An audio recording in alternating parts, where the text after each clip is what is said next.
我快输了。倩影姑娘不仅武艺高强，连棋也下得这么好。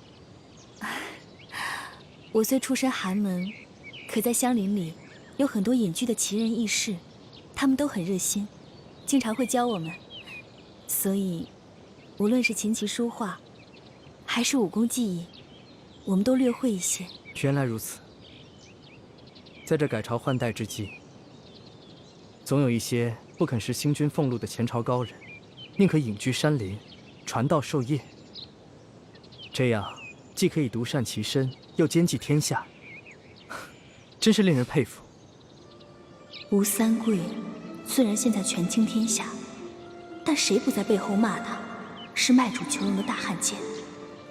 可是从吴应奇的话里，似乎能听得出来，他对他父亲也有些不满啊。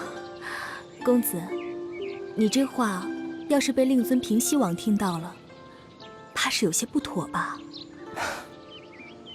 的确，若是在我父王面前，我确实不敢如此放肆。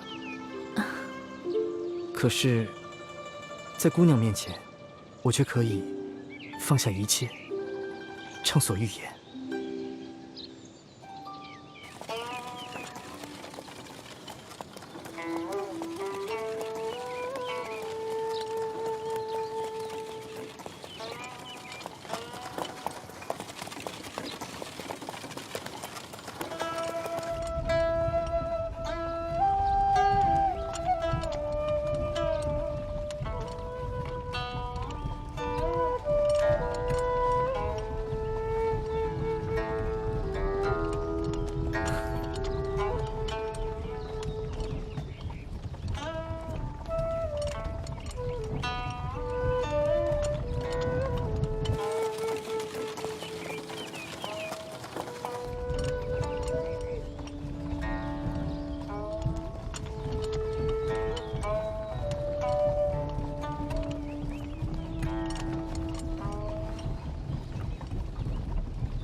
想不到姑娘也如此妙解音律。妾也是听到公子琴声优美，一时兴起，献丑了。这首《凤求凰》，我不知弹了多少遍，可从未有过今天这般尽兴。姑娘配合的箫声恰到好处，这首合奏真是痛快，痛快。石将军，想不到二公子的琴弹得这么好。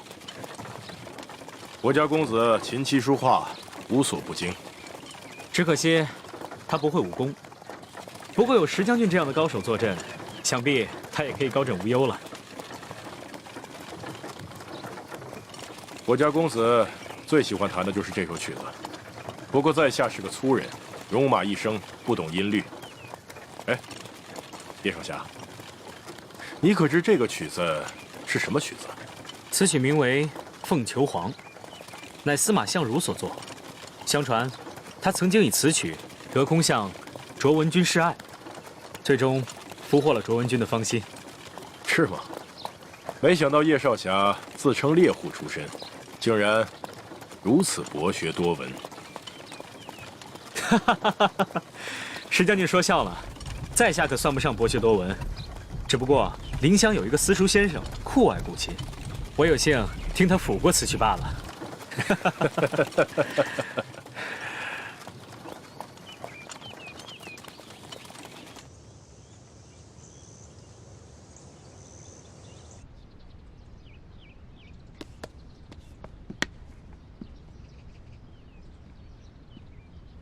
你们兄妹二人表现不错，这是这个月的大补丸。请大人放心，卑职兄妹一定会竭尽全力报效中堂大人。这个厉贵人伤势如何？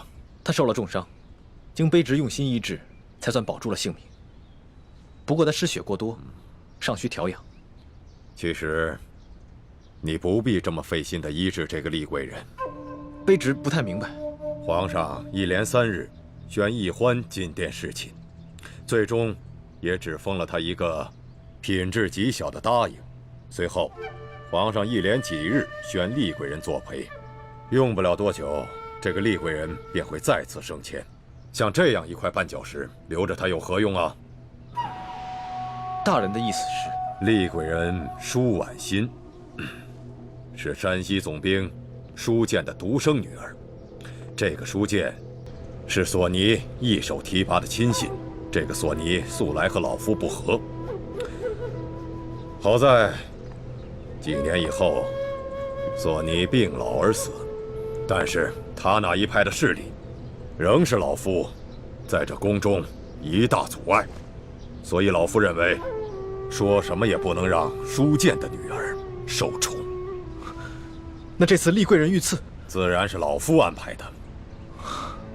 这2个宫中的内线，武功虽然不高，但是对付一个弱女子，应该是绰绰有余。结果还是失手了。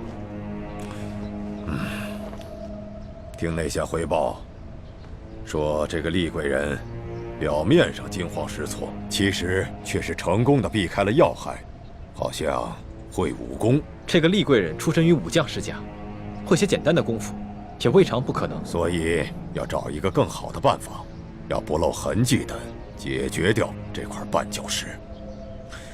你是一个聪明人，用不着老夫再教你怎么做了吧？大人的意思是，要卑职借着治伤的时候下毒，万一被人发现了，卑职只怕性命不保啊！你尽管去做，有老夫在，自会保你周全的。卑职遵命。好多了。真是奇怪，厉贵人已经遇刺好几天了，可是这皇上只派人过来慰问过2次，自己却从来没有亲自过来看望他。这皇上不是很宠爱厉贵人的吗？这有什么奇怪的？宠又不是爱。皇上年少风流，后宫嫔妃众多，他不会把我真的放在心上的。就算康熙不是真的喜欢你，但鳌拜居然敢勾结内侍，行刺后宫的嫔妃，这对于他的君王权威来说是一个极大的挑衅，所以康熙绝对不能容忍。他不来见你，一定还有别的原因。我虽然入宫不久，也没能见过康熙，但我能感觉到，他是一个城府很深的皇帝。大师兄，还是让小师妹尽快去找龙三吧，告诉龙三，鳌拜就是行刺我的幕后主使，试探一下康熙的反应。自从龙三知道欢妹之前对康熙说的都是些谎话之后，龙三似乎就生气了，再也没有出现过。连欢妹给他发出的约会信号，他也都是置之不理。也许不是龙三置之不理，而是他正奉了康熙的命令，在忙着调查我遇刺一案。我看，还是让小师妹主动去联系他吧。这是挑起康熙和鳌拜争斗的绝好机会，千万不要错过。好，我听龙三说过，他经常在御书房当差，我让欢妹去试试，看看能不能找到他。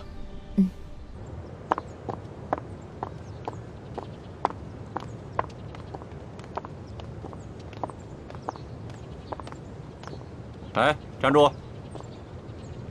看你这身打扮，你应该是个答应啊？怎么这么不懂规矩，跑到这御书房来了？哎，你怎么这么眼熟啊？啊，我想起你来了，原来你也是侍卫，在御书房当差啊。龙三呢？我要见龙三。你是？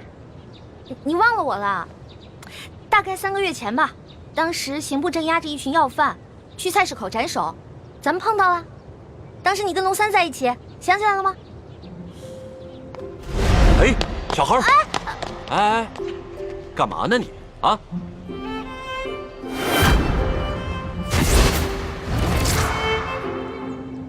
是你？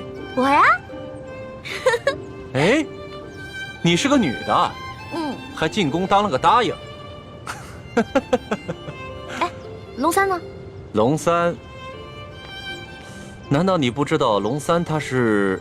我知道啊，龙三他不是御前侍卫吗？在御书房当差。哦，他是这么跟你说的。我明白了。龙三他今天不在，你身为答应，也是后宫中的人。没有宣诏呢，不得随便来到御书房，以免惊了圣驾。现在皇上啊，马上就要退朝来御书房了，啊，你赶快回去吧。哦，龙三也不在，走就走嘛。皇上哪那么容易就惊了圣驾呀？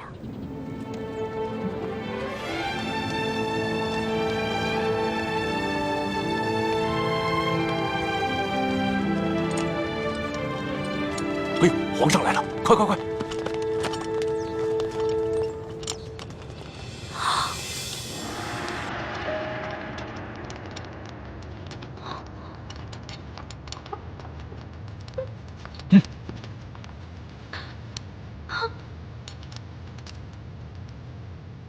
你见了皇上，为什么不跪呀？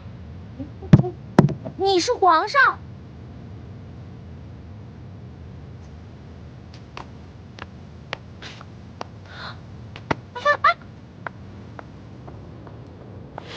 哎，李公公，这个小答应他可是……嘘，这皇家的事啊，别问，也别管。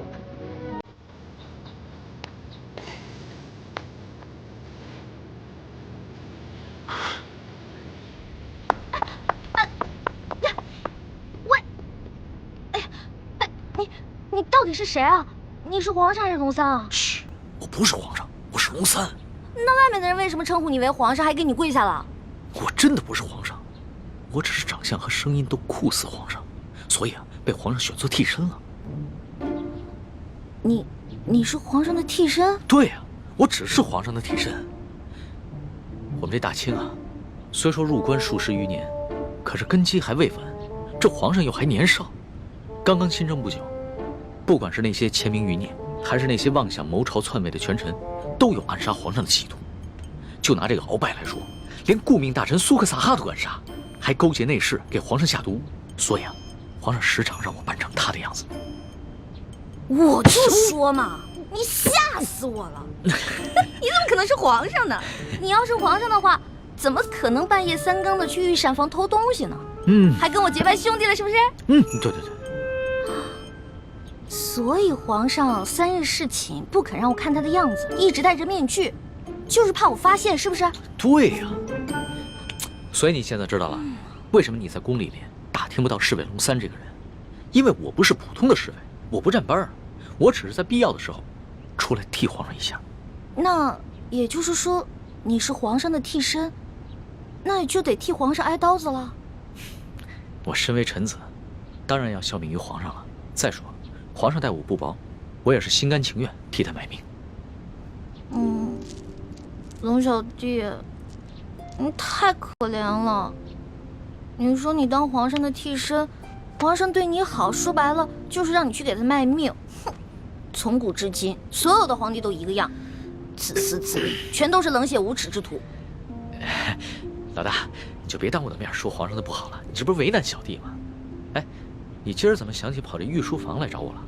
还说呢，几天都不理我。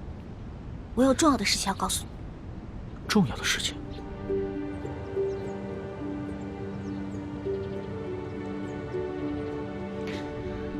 这皇上一听说丽妃遇刺，就怀疑过鳌拜，没想到真的是他。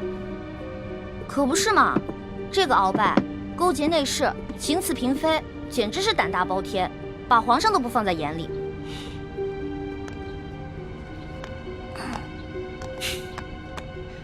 老大，你是不知道啊，这鳌拜把持朝政多年，这朝廷上下、宫中内外全都是他的势力。皇上暗中派人查探了几天，也没有抓住他半点把柄。那难道就这么算了？小不忍则乱大谋，眼下还不是跟鳌拜翻脸的时候，所以只能当做暂不知情了。这个鳌拜贼心不死，还逼着我哥哥要去刺杀厉贵人。你务必跟你哥哥说一下，千万不要听命于鳌拜。皇上已经在暗中想办法铲除鳌拜了，所以要拜托你哥哥多跟鳌拜周旋一段时间了。哎，放心吧，我哥哥啊肯定不会助纣为虐的。不过你说这个小皇帝他的计划可行吗？会不会很危险啊？老大，这皇上呀，可不是你想象当中的那个风流好色之徒。他呀虽然年少，但是有勇有谋，也算是一代明君吧。龙小弟啊，你就是天生当奴才的命啊！我说，都这个时候了，还替你那个皇上主子说话呢，他能有什么很高明的策划呀？按照我的想法，他呀就是不把你的命当命，关键时刻让你去给他当替死鬼，知道吗？老大，你就别当着我的面说皇上的不好了，你这不是为难我了吗？行，我就是因为把你当兄弟，所以我跟你说话才不避讳。既然你不想让我这样说的话，那以后就捡好听的，假的话跟你说呗。好了，我这气量没那么小，气会连一个小姑娘的口无遮拦都容不下。我知道，你之所以骂皇上，是因为担心我的安危，对吧？当然了，龙小弟，在这个世界上，除了我的亲人，你就是我最亲的人了。你听我的啊，你可千万别因为什么你的皇上、你的主子去卖命，关键时刻你得记得保护好你自己，千万别于衷，知道吗？好，你就放心吧，我可以悄悄地把皇上的计划告诉你。你把皇上的计划告诉我，这么重要的事儿，你不怕我卖了你啊？在这皇宫里边，除了皇上和太皇太后，你就是我最相信的人了。谁让你的心思最为单纯的？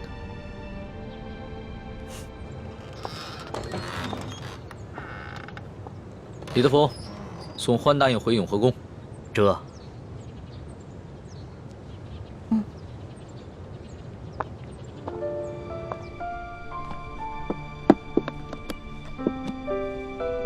没想到，康熙如此谨慎，在宫里竟然备下了自己的替身。在我们入宫计划方案中，第一步是拿到铜匣，第二步就是刺杀康熙。我们一定要周密计划，务必要分清楚谁是替身，谁是真正的康熙，确保一击成功。这就需要小师妹多想想办法了，查清楚龙三的行踪，什么时候会去假扮康熙，又如何区分二人的差别？其实也没什么可难的，至少在临幸后宫嫔妃的康熙，不可能是替身。到时候拿到了铜匣，他再召你侍寝，我们就有机会了。六师傅，此计虽然可以暗杀成功，但忽略了倾城师妹的安危，恐非上策。有大师兄的担心，再危险也值得了。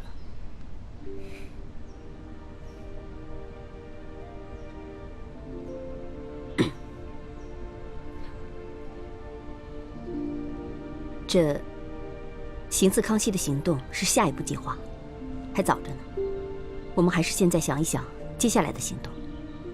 康熙居然会派几个会摔跤的小子去擒拿鳌拜，这个计划比我们未来行刺的计划更加冒险。不如我把康熙擒拿鳌拜的计划告诉鳌拜，鳌拜岂会坐以待毙？到时候他们君臣内斗，无论谁赢谁输，我们都可以坐收渔利。什么？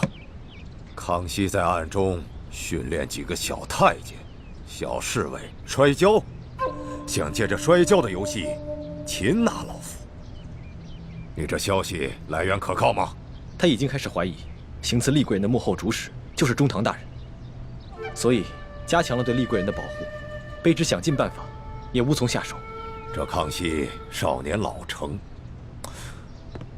若是他真的想拿下老夫，那他绝不会向任何人透露半点风声。更何况，老夫乃大清第一勇士，这康熙岂会指望几个只会摔跤的少年就能拿得下老夫呢？这种计划太过儿戏了。说不定他们是想钓鱼吧，想让老夫主动上钩。若是老夫先动手，那就中了他们的计了。那他就可以名正言顺地下诏拿下老夫了。中堂大人思虑周密，卑职佩服。不过，宁可信其有，不可信其无。若是皇上单独召见中堂大人，大人小心防备为好。老夫这大清第一勇士可不是浪得虚名，又怎会怕他那几个只会摔跤的少年呢？更何况老夫在宫中埋伏下了不少的心腹死士。若是康熙小儿真的敢冒险与老夫翻脸，那老夫定会让他后悔莫及。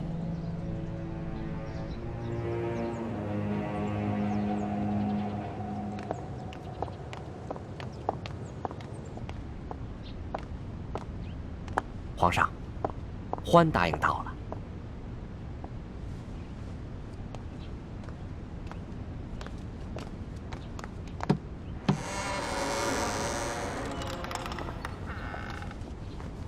奕欢，叩见皇上。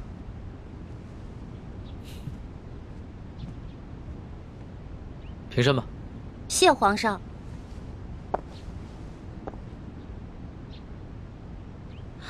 嘿，是你呀，龙小弟！哎呦，你小气的，你给我装什么皇上啊？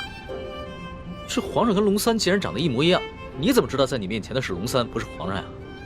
我怎么可能不知道啊？哎，皇上啊，那3日侍寝，虽然把灯光调得很暗，而且还戴了个面具，但是我可以看他的眼睛啊，他的眼神跟你完全不一样。你的眼神呢，温柔体贴，他不是。皇上看你的眼神很冷漠疏远吗？也不是。他看我的眼神有一种猎人看猎物的感觉。哎，我也说不清楚，反正那种感觉就很奇怪，就是觉得他不是什么正经皇帝。要不是你们俩眼神不一样啊，我还真认不出来。哎，对了，你叫我来干嘛？我这次叫你过来呢，是想跟你道个别。道别？你要去哪儿啊？还记得我上次跟你说过的要擒拿鳌拜的计划吗？今天就是计划展开的日子。皇上已经宣召鳌拜单独来御书房觐见，所以我要亲自动手，和那些训练已久的侍卫和太监们一起擒拿鳌拜。什么？你要亲自跟鳌拜动手？鳌拜可是大清第一勇士，你亲自动手你就死定了。鳌拜一日不出，皇上就无法真正亲政。而且，鳌拜手握军权，皇上也不敢下旨捉拿鳌拜。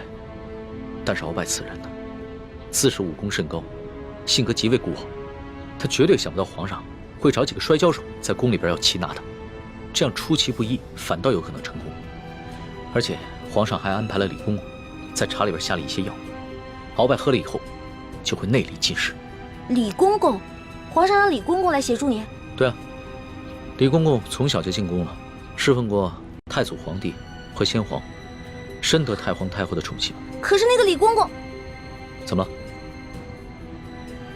算了，没事了。龙小弟，你别那么傻，你别替皇上去卖命，你肯定会死的，你别去了，行不行？所以啊，特意让你过来，跟你道个别。毕竟我活到这么大，你是跟我关系最特殊的人。这一世，我可能只能做你的龙小弟，是你的结拜兄弟。可是来世，我希望做你的青梅竹马。老大，你怎么哭了？我们两个是结拜兄弟，说好有福同享，有难同当的。你要是去送死了，就凭我这三脚猫的功夫，根本救不了你。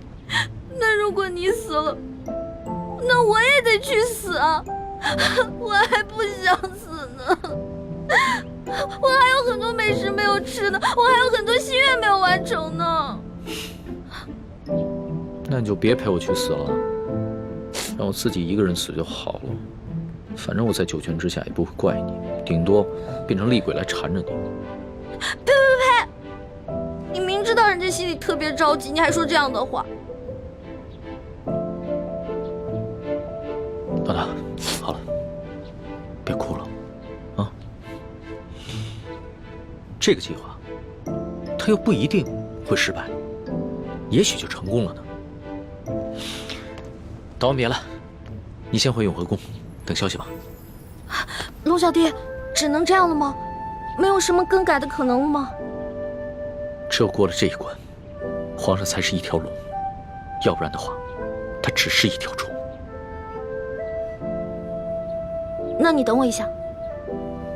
你要干嘛？哎，不许进来啊！我没让你进来，你不许进来。哎，不许进来。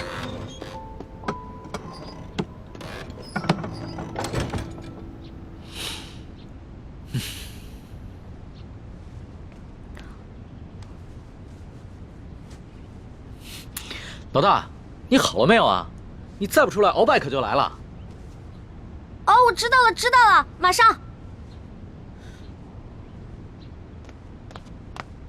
老大，我进去了啊。老大，你好了没有？老大，你不会真是以为我要赴死了就要以身相许了吧？呸呸呸呸呸！你怎么变得跟那个小色皇帝一样了？真是近墨者黑。喏，给你的。这个是金蚕背心，鳌拜给我的，据说可以刀枪不入，水火不侵。反正我留着也没用，给你穿吧，你还能保护着你自己。好香啊！老大，这上面还有你的体香和体温呢。你干嘛用那种色眯眯的眼神看着我呀？你这样很猥琐，知道吗？你赶紧穿上吧，这之前我贴身穿的，反正我用不上，你穿上以后还可以护住你的要害呢。既然是你穿过的衣服，那我当然要穿了，要不然你替我穿。你这说的什么鬼话呀？我不想理你了。哎，老大，哎，老大，我是你老大，你是我小弟，所以你得听我的，知道吗？不能死。是，遵命。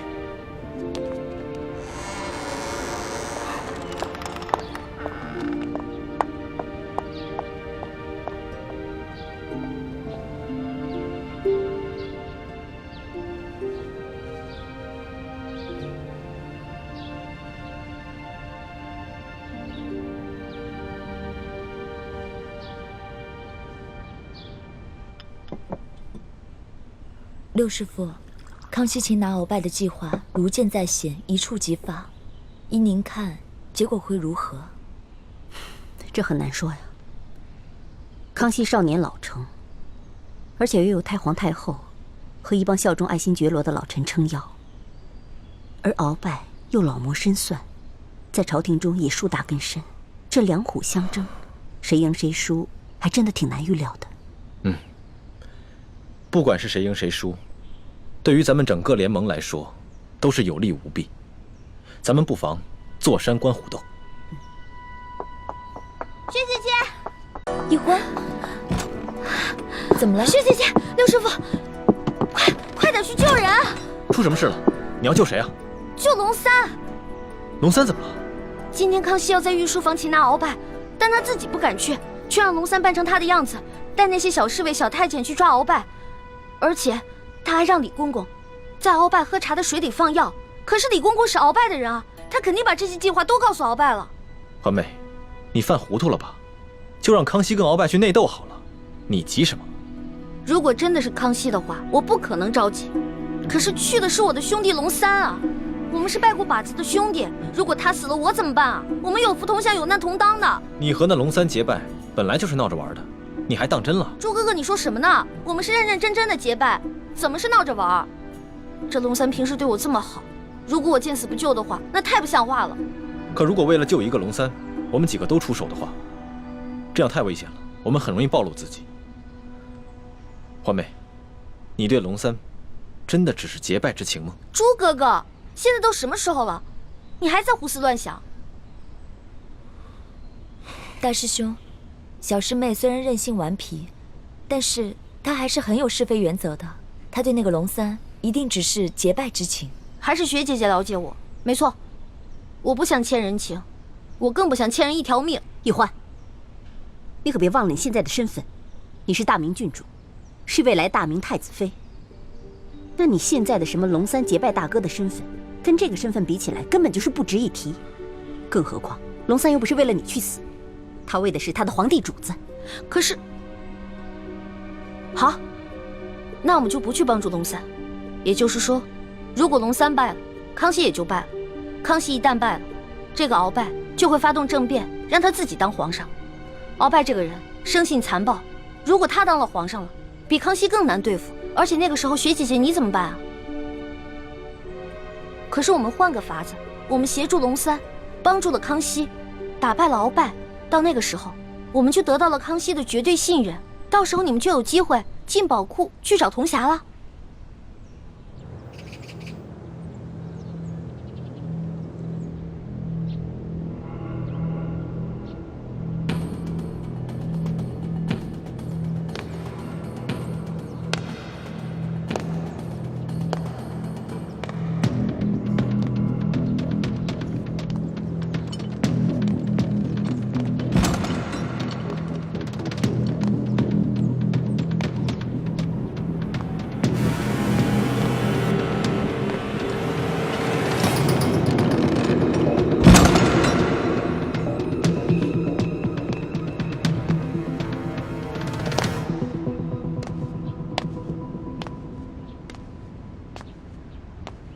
奴才参见皇上。免礼，赐座。谢皇上。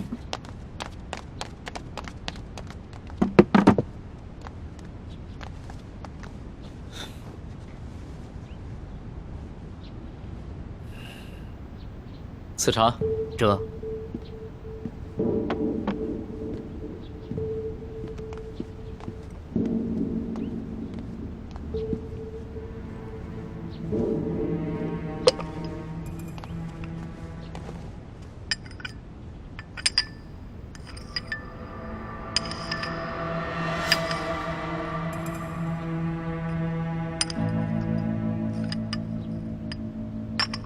老少保，这些茶都是今年新摘的龙井，是昨个浙江巡抚刚刚送进宫的，你不妨多品一品，看看比之安徽的银毫如何？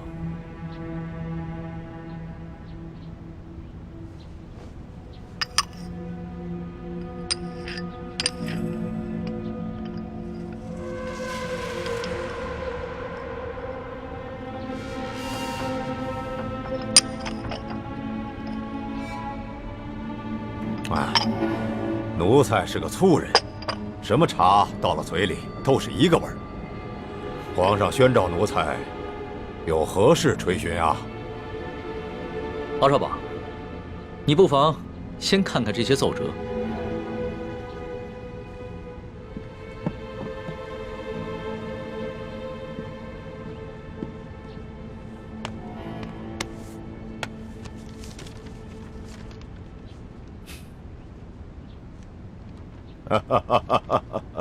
你笑什么？皇上，奴才笑这些要弹劾奴才的大臣们翻来覆去，陈词滥调，也没说换一个新的花样。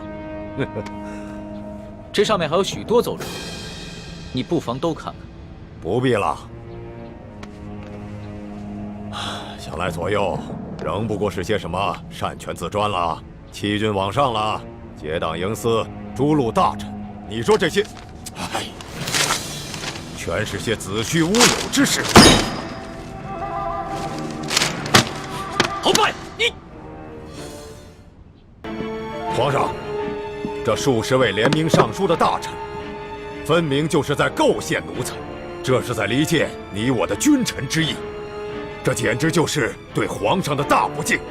奴才恳请皇上下旨，让奴才把这些乱臣贼子一一捉拿。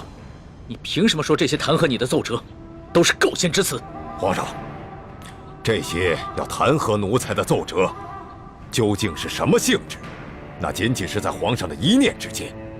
现在就看皇上是相信要弹劾奴才的这些大臣们，还是要相信奴才了。鳌拜，你当着朕的面撕毁奏折，言语无状，在你的眼里还有朕这个皇上吗？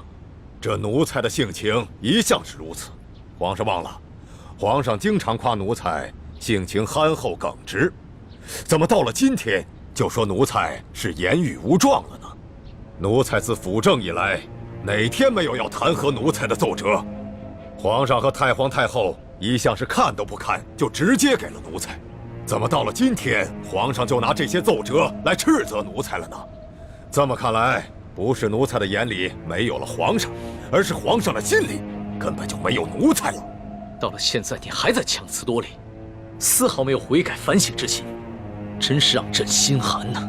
好了，皇上，你也不必处心积虑地挑奴才的刺儿了。皇上现在无非是翅膀硬了，想独揽大权，嫌奴才碍眼了。还是老话说得好，鸟进弓藏，兔死狗烹。皇上要如何发落奴才，就请直言吧。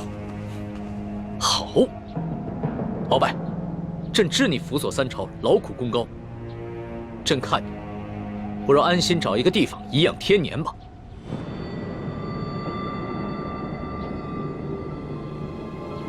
皇上真是体恤奴才啊，奴才真是感激涕零啊。但是皇上，你不要忘了，奴才是先皇遗命的辅政大臣，担负着协助皇上处理朝政的职责。现在皇上身边奸臣环伺，奴才尚未清君侧，又如何敢颐养天年呢？鳌拜啊，鳌拜，想不到你还是如此执迷不悟，真是有负先皇深恩，枉费朕的一片苦心。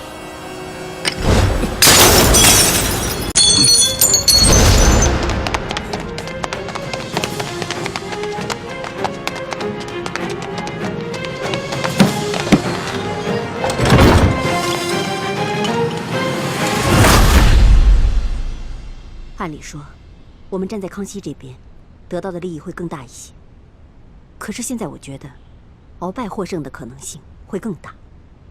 如果我们站错了队，那我们将会前功尽弃。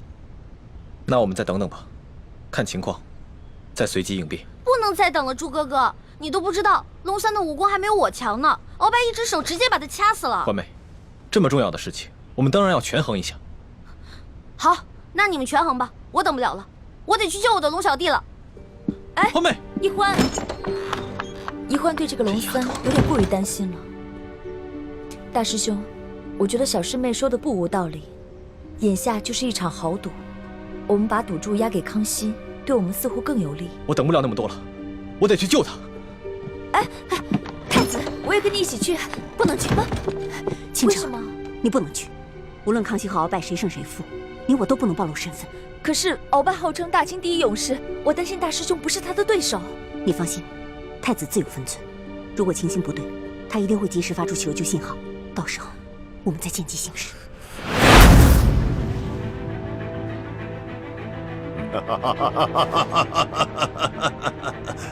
玄烨呀，玄烨，没想到你如此小瞧我鳌拜，像你这般狂妄无知，又怎守得住我大清的江山呢？好，那老夫就先送你去见先帝，再另立新君吧。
这些不羞未干的小儿，就想拿下老夫，天大的笑话！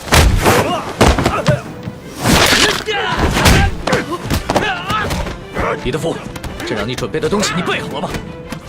回皇上，奴才岂敢抗旨？奴才确实在闸里下了那粒伞，奴才也不知道为何会失去效果呀。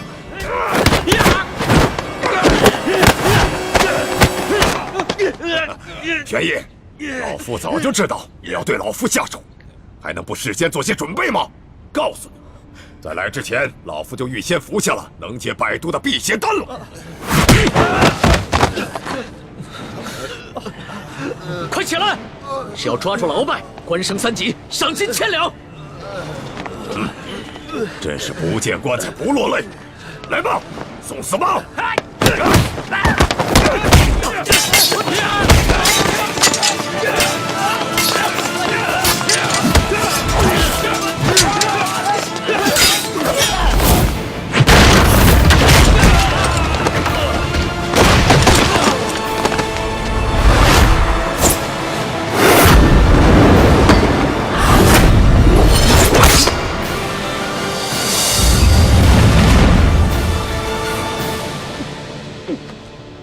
皇上，你这是想和老夫比试比试武功吗？我说你平时的聪明劲儿都哪儿去了？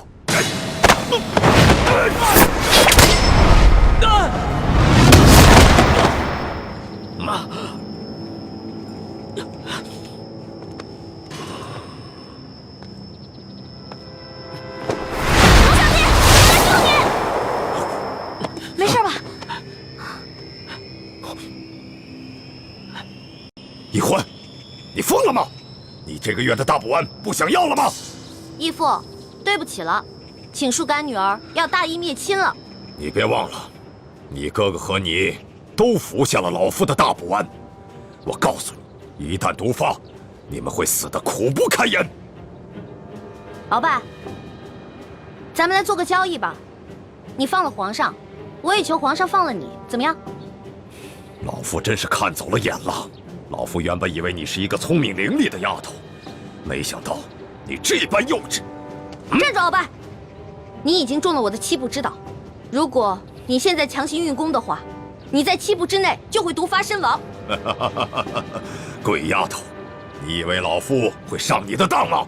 就算老夫中了7步刀，也会在7步之内一样先毙了你们的命，让你们为老夫陪葬的。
龙小弟，你没事吧？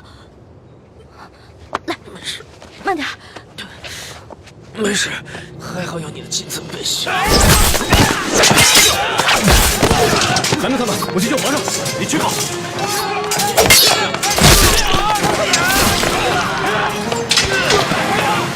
丫头，你把老夫的金蚕背心也给了皇上，看来你对皇上是动了真心了。只可惜，就算是皇上穿了金蚕背心，老夫也一样要他的命。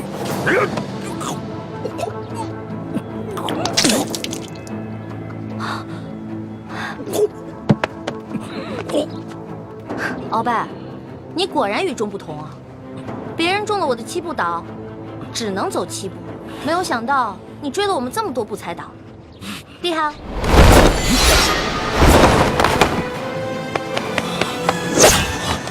朱哥哥，剑青，快杀了这个小皇帝，杀了他，杀了他！就是大功一件，老夫就会把你们兄妹二人的大补丸的解药给你们，还会升你为太医院的院判。快，杀了他！周哥哥，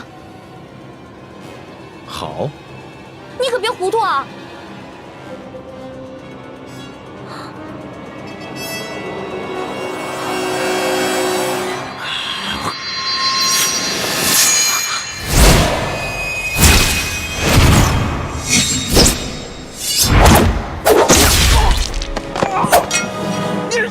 中堂大人，你忘了，我是易欢的哥哥，当然要帮自己的妹妹。你们这大补丸的解药都不想要了吗？中堂大人，你又忘了，我是大夫，大补丸的解药我会解出来的。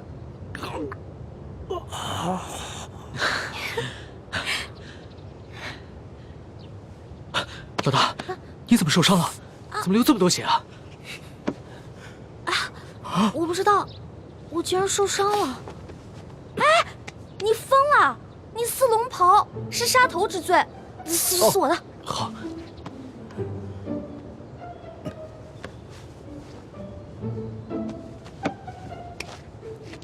哎，等等，皇上，奴才这有手绢儿。啊。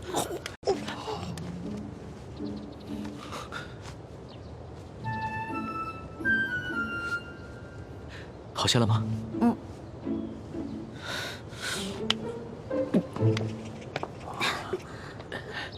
鳌拜，你别不服气，没想到你这个人不仅有勇无谋，还有眼无珠。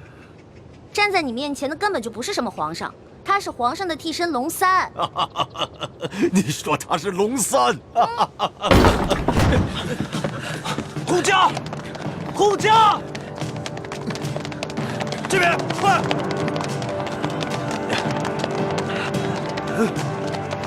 启禀皇上，情况果然如您所料，这宫中藏着数十个鳌拜的手下，奴才按照您的吩咐早有准备，才顺利的将他们拿下。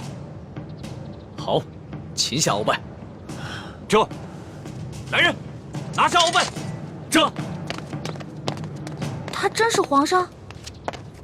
对，这就是当今皇上。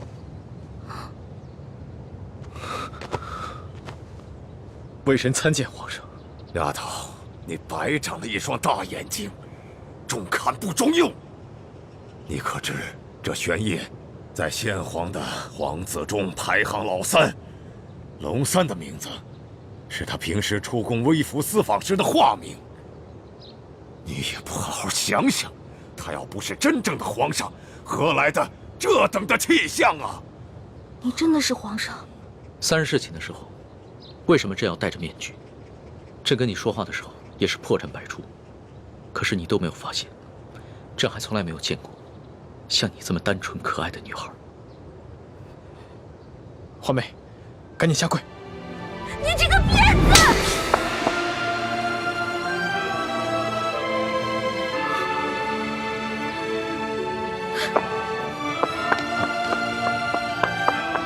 皇上，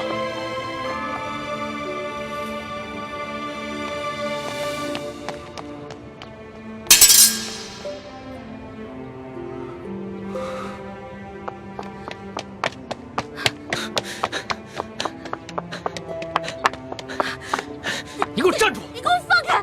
你就是个混蛋，你就是个无赖！你吃了雄心豹子胆了！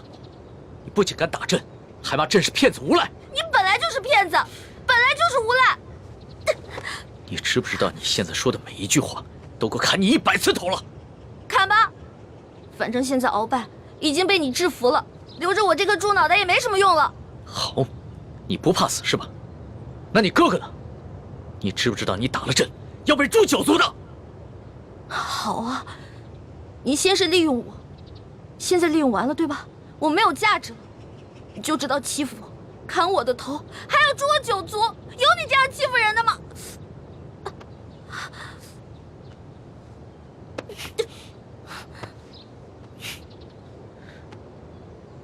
伤口这么深，你还乱动？你等一下，朕马上让你哥哥过来给你止血。现在都要砍我和哥哥的头了，还止血干什么？朕难道不该砍你的头吗？你知不知道从小到大，还从来没有人打过朕，就算朕的皇阿玛在世的时候，也从来没有动过朕的一根手指头。那还不是因为你骗我？你跟我说你不是皇上，你是龙三，我是你的老大。那小弟做错事了，老大教训一下怎么了？那要你这么说的话，还是朕的错了。没错，就是你的错，谁让你骗我了？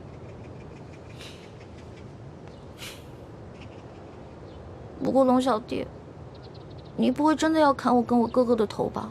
你说呢？你当着那么多人的面打了朕，这要是不惩罚你一下的话，还怎么君临天下呀？你还有没有良心啊？刚刚是谁冒死帮你跟鳌拜拼命的？刚刚你确实挺勇敢的。朕原本以为你就算真的担心朕，但也只会躲得远远的。我现在真是后悔了，早知道我就应该让鳌拜把你大卸八块的。这要是被大卸八块，你也好不到哪儿去。你忘了你跟朕结拜过？你还说我被你玩的团团转，你现在很得意很开心是不是？那你不也一样吗？啊，老骗我这个那个的，现在知道自己牛皮吹大了。我从小生在穷山村里面，我以为皇上都是那种威严的，哪成想是你这种泼皮无赖样啊！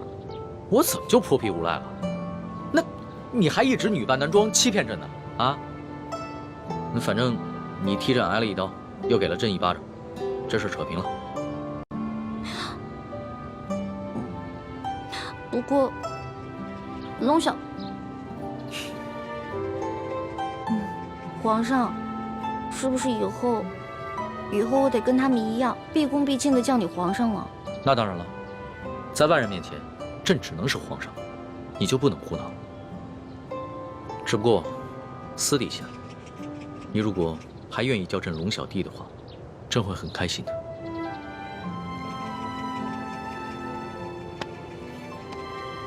是不是疼死了？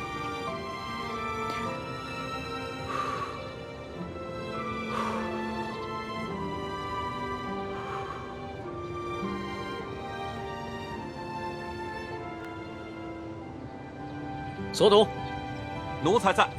朕封你为国史院大学士。奴才谢主隆恩。还有你的那些属下，护驾有功，全部每人晋升一级，赏白银1000两。谢皇上，奴才遵旨。皇上万岁万岁万万岁！平身吧。这。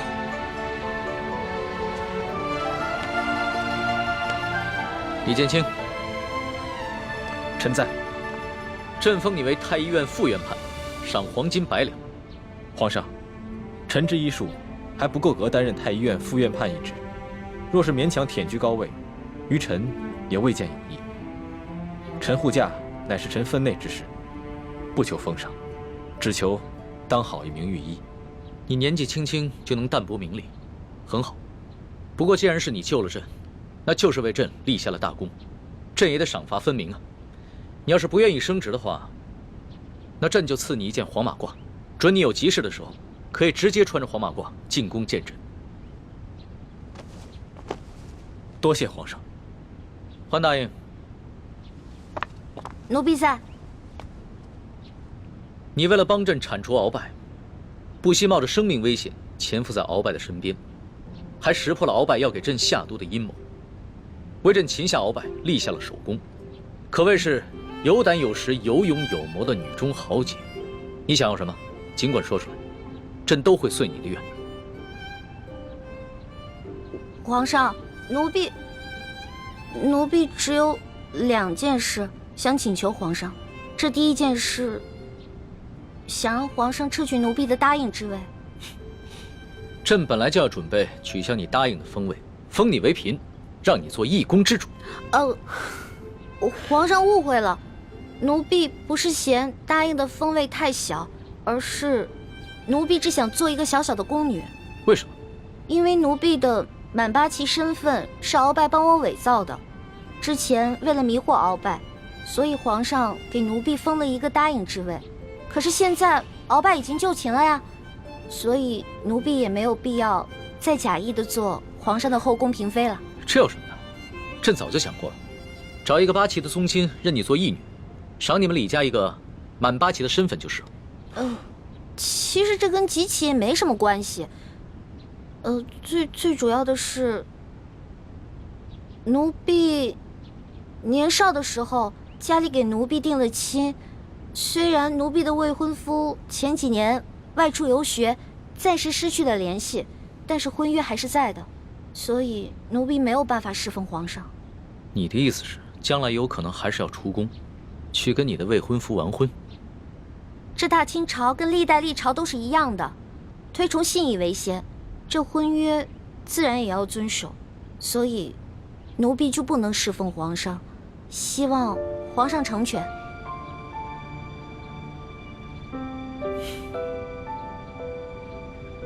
你既然不愿意做朕的嫔妃，那朕也就不强求你了。你毕竟是立下了大功，朕也不会让你做一个普通的宫女。这样吧，朕就留你在御书房，做朕的笔墨侍书。等将来你的未婚夫有了消息，朕就让你出宫去和他完婚。奴婢谢皇上恩典。这个笔墨侍书，以前宫里是没这个职位的，而是朕特意为你而设。你既不是后宫嫔妃，也就不适合住在东西12宫中的任何一宫之中。这样，让人在后宫之中找一处幽静的住所，赐名永乐斋，暂时拨给你住。谢皇上恩典。那你的第2个要求呢？我第2个要求很简单，奴婢知道皇宫里有一个宝库，里面有好多奇珍异宝，奴婢想进去转一转。你还真是个小孩心性。好，朕准你了，准你去宝库逛一逛，顺便挑拣自己喜欢的宝贝，就当是朕给你的赏赐。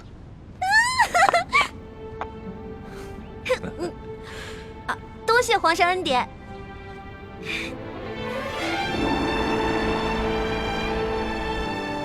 石叔姑娘，哇，请。哇！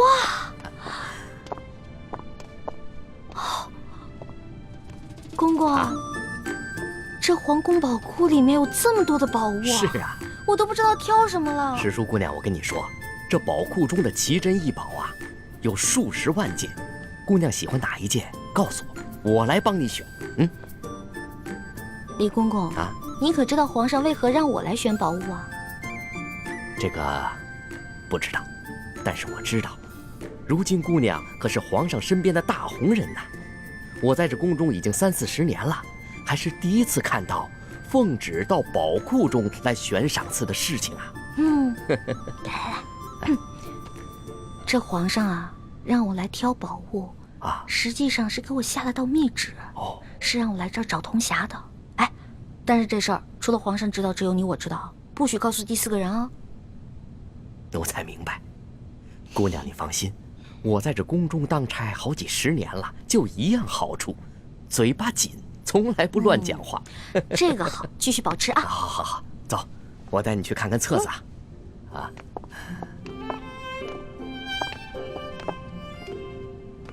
姑娘，这宝库里的所有宝物啊，都在这个册子里面。我们看看这个铜匣。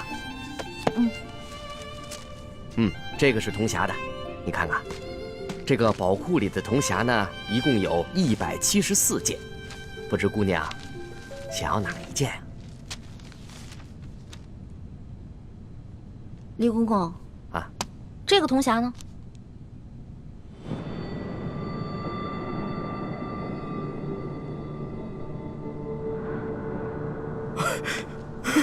姑娘饶命啊，姑娘！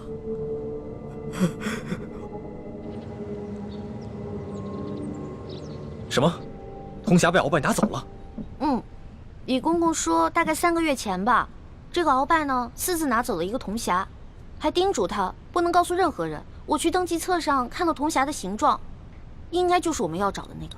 恐怕不是鳌拜私下拿走的，是李公公亲自拿去献给鳌拜的。这个李公公现在还不知道，我们已经知道了他是鳌拜的内奸，所以他在言语中呢为自己脱罪遮掩。哎，朱哥哥，我可听了你的话啊，没有揭穿他。你刚才说什么？3个多月前，那不正是义父告诉我们铜匣秘密的时候吗？难道鳌拜也知道了铜匣的秘密，所以抢先一步拿走了铜匣？可是鳌拜怎么知道铜匣的秘密呢？难道我们明珠谷出了奸细？奸细？我觉得会不会是鳌拜觉得那个铜匣很顺眼，自己比较喜欢，就顺手拿走了呢？环妹，这么大的事情，我们不能存在侥幸心理。皇宫的宝库中有数十万件的珍宝，鳌拜偏偏选中了铜匣，一定是铜匣的秘密泄露了。那也就是说，咱们明珠谷有内奸了，那怎么办啊？眼下之计，只有想办法到鳌拜府上拿到铜匣，在暗中通知师傅们排查谷中所有人，找到奸细。学姐姐说的有道理，之前这康熙啊，一直担心我中了大补丸的毒，但他不知道咱们已经把毒悄悄的给解了，所以呢，我可以借口找解药，亲自搜查鳌府，康熙肯定会答应我的。环妹，康熙一直对你言听计从，就连你之前打了他一巴掌，他也饶恕了你。但是，你千万不要被他的柔情蜜语所迷惑。啊，朱哥哥，哎呀，你在其他事上都挺大气的，怎么这件事上这么小气呢？我接近康熙，还不是为了帮你实现为你父皇报仇、光复大明的梦想，结果你还怀疑我。对不起，环妹，是我想多了。也不知道为什么，我心里总是不踏实。等我们拿到了铜匣，一起撤出紫禁城，再也不要见康熙了，好吗？怎么，你不愿意啊？哎呀，说实话啊，在这皇宫里呢，有最大的老大罩着我，想吃什么吃什么，想玩什么随便挑，这种感觉还真让我轻飘飘的。我还想多享受几天呢。你呀，哎呀，好了好了好了，我只是把我自己内心的话说出来而已嘛。为了不让你生气，我保证等找到铜匣以后，跟你们一起撤，行了吧？